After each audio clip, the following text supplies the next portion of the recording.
Hello बच्चों, आइए प्रश्न को पढ़ते हैं। प्रश्न यह है, निम्नलिखित कथनों का प्रतीकात्मक रूप में अनुवाद कीजिए।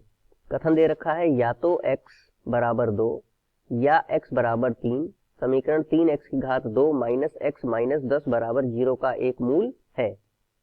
तो आइए सर्वप्रथम प्रश्न की मुख्य अवधारणा को जान लेते हैं। मुख्य अवधारणा।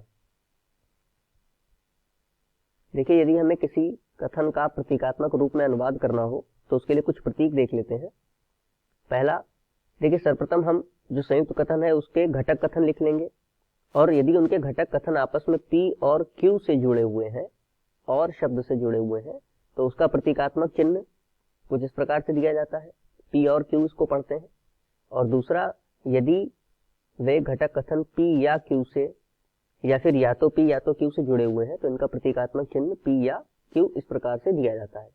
तो आइए इस अवधारणा के आधार पर प्रश्न को हल करते हैं। प्रश्न में हमें संयुक्त कथन दिया है या तो x बराबर 2 या x बराबर 3 समीकरण 3x की घात 2 माइनस x माइनस 10 बराबर 0 का एक मूल है। तो यदि हम इसके घटक कथन लिखें, मान लेते हैं पहला घटक कथन P है, तो पहला घटक कथन क्या हो जाएगा कि x बराबर 2 समीकरण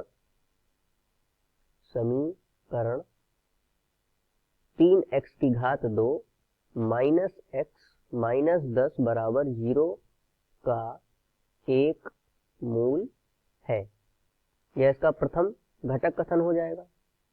और यदि इसका दूसरा घटक कथन हम Q के रूप में लिखें तो यह हो जाएगा x बराबर 3 समीकरण 3x की घात 2 माइनस x माइनस 10 बराबर 0 का एक मूल है। अब देखिए, ये दोनों घटक कथन या शब्द से जुड़े हुए हैं, या तो ये या तो वो।